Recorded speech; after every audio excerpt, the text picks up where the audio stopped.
चलिए आइए अब हम लोग देखते हैं 17.1 objectives of financial management. Financial management का क्या उद्देश्य है, क्या ऑब्जेक्टिव है, आइए इसको पढ़ते हैं। The main objective of financial management is to maximise the wealth of share holders.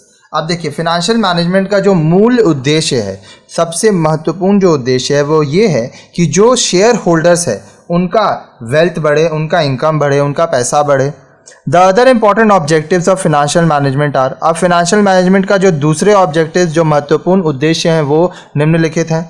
To provide maximum returns to the owners on their investment, जो ओनर्स हैं उनके निवेश पर उनको मैक्सिमम रिटर्न मिले। To ensure continuous availability of sufficient fund at reasonable cost, ये ध्यान रखना कि कंटिन्यूस पैसा जितना चाहिए वो अवेलेबल हो, वो मिलता रहे और उसका रीजनेबल कॉस्ट लगे। To ensure effective utilisation of funds, ये ध्यान रखना कि जो पैसा है, फंड्स है, उसका सही तरीक़ा से इस्तेमाल हो, इफेक्टिव यूटिलाइजेशन हो। To ensure safety of funds, ये भी ध्यान रखना कि जो पैसा है वो सिक्योर रहे, सुरक्षित रहे। Decisions relating to investment, financing and dividend, आइए अब देखते हैं कि किस तरह से इन्वेस्टमेंट डिसीजन लिया जाता है, फाइनेंसिंग डिसीजन लिया जाता है और डिविडेंड डिसीजन लिया जाता है। सबसे पहला है investment decision. The decision involves careful selection of assets in which funds have to be invested. Investment decision में ये देखा जाता है, ध्यान दिया जाता है कि किस तरह का एसेट्स खरीदना है जिसमें पैसा लगाना है। Decisions relating to investment in fix assets, capital budgeting and decision relating to investment in current assets, working capital are considered here। अब देखिए, दो तरह का होता है यहाँ पे, एक होता है फिक्स एसेट्स, एक होता है करंट एसेट्स, ठीक है। तो फिक्स एसेट्स मतलब कैपिटल बिल्डिंग, बजटिंग आपको करना पड़ता है, कुछ जैसे लैंड हुआ, बिल्डिंग हुआ, मशीनरीज हुआ, तो ये सब आप एक बार पैसा लगाते हो तो काफ़ी समय तक ये सब इस्तेमाल करते हो। कुछ पैसा आपको रखना पड़ता है, इन्वेस्ट करना पड़ता है करंट एसेट्स, जैसे वर्किंग कैपिटल रखना पड़ता है। Investment decisions are influenced by cash flow, risk involve, technological changes etcetera. अब आप जो निवेश करते हैं इस पे आप क्या क्या चीज़ का ध्यान देते हैं कि आपको कैसा कैश फ्लो चाहिए, कितना रिस्क इन्वॉल्व है, फिर टेक्नोलॉजिकल चेंजेस कैसा है। अब मान लीजिए आप कोई मशीन है जो कि बहुत पैसा लगा दिए, लेकिन आपको ये पता है कि 2 साल बाद मशीन चेंज करना है, तो आपको ये ध्यान देना होगा कि कितना पैसा इन्वेस्ट अभी किया जाए ताकि जब मशीन चेंज हो तो हमारा नुकसान ना हो, ठीक है। इन्वेस्टमेंट को आपको बहुत ध्यान से करना होगा। नेक्स्ट है financing decision. This decision relates to the proportion in which funds are raised from various sources। अब देखिए, फाइनेंसिंग डिसीजन में सबसे पहला आपका इंपॉर्टेंट पॉइंट है ये कि आपको ये ध्यान रखना होगा कि जो फंड आप रेज कर रहे हैं वो कहाँ से कितना करेंगे।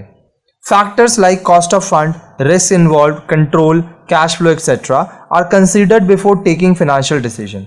अब देखिए, जो फंड है उसके ऊपर आपका कितना कॉस्ट लग रहा है, कितना रिस्क इन्वॉल्व है, कितना कंट्रोल होगा, कैश फ्लो कैसा है, ये सारे फैक्टर्स को, कारकों को आपको ध्यान में रखते हुए फाइनेंशियल डिसीजन लेना पड़ेगा। In financing decision the firm has to decide the ratio of own funds and borrow funds.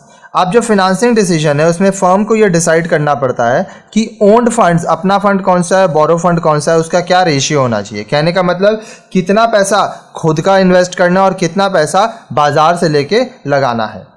Owned funds consist of equity share capital, preference share capital and retained earning. Own funds में क्या होता है, आपका equity share capital होगा, preference share capital होगा, retained earnings होगा।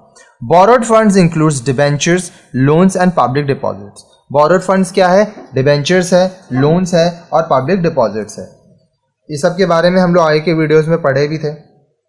अब ये dividend decision, the decision is concerned with appropriation of earned profit.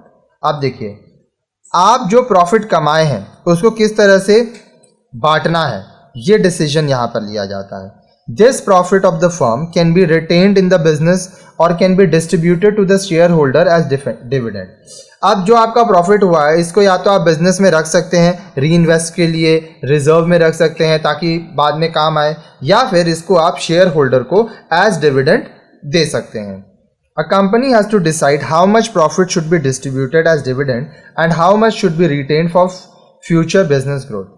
एक कंपनी को यह निर्णय लेना पड़ता है कि वह कितना पैसा एक डिविडेंड के रूप में रखेगी और कितना पैसा भविष्य में बिजनेस ग्रोथ के लिए देगी। Factors affecting dividend decision are cash flow position, stability of earnings, growth opportunities etcetera. अब देखिए डिविडेंड डिसीजन जो है उसके जो कारक क्या हैं कि कैश फ्लो पोजीशन क्या है, अर्निंग का स्टेबिलिटी क्या है, कितना कमाई हो रहा है, किस स्टेबिलिटी पे हो रहा है, फिर ग्रोथ अपॉर्चुनिटीज़ क्या है। इस हिसाब को सब कुछ देख के डिविडेंड डिसीजन लिया जाता है।